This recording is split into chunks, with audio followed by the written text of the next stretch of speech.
Ladies and gentlemen, are you ready? Let's go! They say anything negative, cause I just wanna hear it out your mouth, yeah.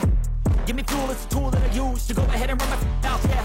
I take shots, I take loss, I make shots, I miss lots. I tell you get big box, you get yachts, you swing lots and pop off a big shot. Alors que Terra Luna a amené le marché à sombrer assez violemment, alors il n'est pas seul évidemment, les marchés se portent pas bien en général, on peut pas tout remettre non plus sur le dos de Terra Luna, mais c'est vrai que l'effondrement de l'UST, les pertes de 40 milliards de dollars dans l'univers des crypto-monnaies a fait quand même très mal. Et pourtant, il y a un sujet chez Terra Luna qui est toujours aujourd'hui le sujet tout simplement le plus populaire dans l'univers des crypto-monnaies, avec particulièrement sa crypto Lunk, L-U-N-C. Et à un point assez impressionnant parce que le market cap du Lunk est de 388 millions de dollars, alors que le Luna V2, qui est censé avoir repris la main, continue de s'effondrer et n'est aujourd'hui qu'à 259 millions de dollars. Donc on voit bien que le LUNC prend clairement la main. Finalement, le Terra V2, c'est un échec total, malgré la tentative de l'ensemble de l'écosystème de migrer dessus. Et c'est un échec tellement total qu'aujourd'hui, il y a même des rumeurs qu'il y aurait un Terra Luna V3. Alors évidemment, à prendre avec des pincettes, mais c'est quelque chose qui commence à tourner. Il n'y a eu évidemment aucune confirmation officielle autour de ce projet. Mais ce qui serait pas forcément étonnant parce que les affaires de Terra Labs se complexifient de jour en jour. La Corée du Sud a tout simplement interdit à l'ensemble des développeurs de Terra Labs de quitter le territoire, dont son PDG Do Kwon. Sauf que Do Kwon, a priori, avec son bras droit, serait caché à Singapour. Donc là, c'est un petit peu compliqué, mais il y a un peu le jeu du chat et la souris, et de plus en plus d'analystes, dont d'ailleurs des régulateurs, semblent de plus en plus aller vers l'effondrement de l'UST et du Terra Luna du coup avec, serait en fait à cause tout simplement de Terra Labs. Alors attention, ils ont été chassés un wallet qui selon eux, selon un certain nombre de déductions, appartiendrait à Terra Labs. Tout le monde n'est pas d'accord sur cette thèse en revanche, donc le mystère autour de qui a permis à Terra Luna de s'effondrer reste total. Bref, ça devient carrément la story des crypto-monnaies, la chasse aux sorcières. Qu'est-ce qui va arriver à Do Kwon? Est-ce qu'il est à Singapour? Alors qu'il est interdit de sortir du territoire en Corée du Sud. Bref, il y a plein d'informations qui tournent dans tous les sens. En tout cas, ça intéresse grandement la communauté et je vous ai donné les dernières actus autour du Terra Luna.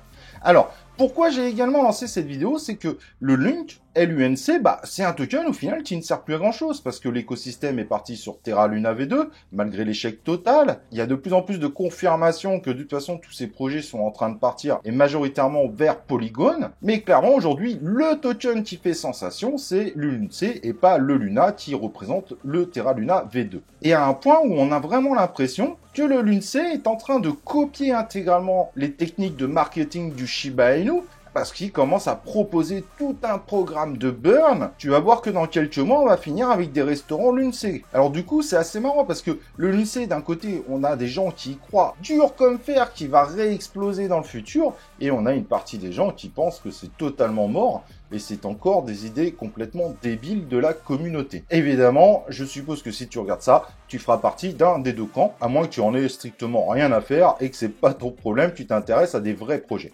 Oui, parce qu'il faut être clair, le LUNC aujourd'hui, ce n'est pas un vrai projet, ça se transforme en meme coin, et vu la copie des programmes qui sont mis en place, qui sont clairement des copies du programme de Shiba Inu, n'oublions pas une chose, burn des tokens ne fait pas du tout monter le prix d'un token, je vais encore le rappeler parce que je vois encore des gens qui disent « Ah, ils vont burn, ça va monter le token ». Non, absolument pas. Ça va juste limiter la pression vendeuse dans le futur, ce qui peut en effet avoir un impact si bien sûr les gens sont prêts à mettre de l'argent dans le token. Mais ça se trouve, ça aura zéro impact. Ça n'empêchera évidemment pas le token de baisser. De voir un LUNC qui n'a aucune personnalité, au-delà presque de devenir une légende un peu diabolique, je dirais, du monde des crypto-monnaies, en tant que meme coin, il n'a pas grand-chose à offrir, en tout cas pas aujourd'hui.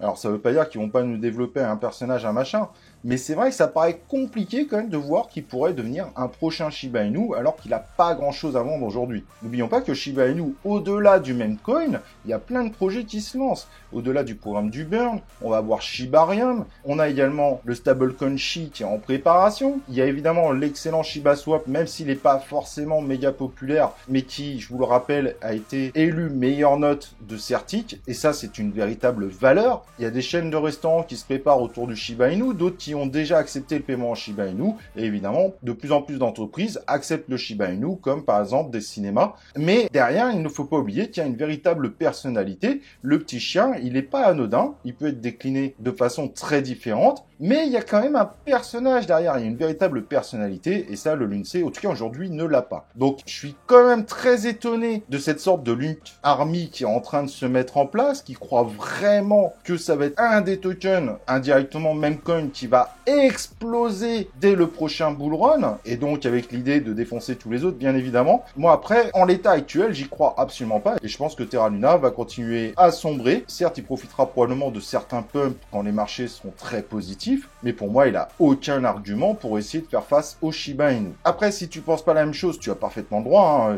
chacun son avis. Et d'ailleurs, n'hésitez pas, est-ce que tu es d'accord ou est-ce que tu es pas d'accord par rapport à ce que je suis en train de dire? N'hésite pas à partager en commentaire, autant qu'on en parle tous ensemble. Je trouve que c'est un sujet très intéressant. Est-ce que un token comme le Lunce peut devenir un memcoin ultra populaire, alors qu'aujourd'hui, il n'y a aucun personnage charismatique derrière le token? Voilà, je trouvais que c'était un sujet intéressant et je reste toujours impressionné que le Lunce reste la crypto-monnaie aujourd'hui encore la plus populaire du monde de la cryptosphère. À voir si ça va durer, bien que moi, j'ai vraiment de gros doutes évidemment là-dessus. En tout cas, personnellement, ce n'est pas un investissement dans lequel j'irai. Voilà, n'oublie pas évidemment de t'inscrire sur la chaîne YouTube, d'activer les cloches de notification, n'oublie pas le like bien évidemment, et nous on se retrouve pour une prochaine vidéo de C0.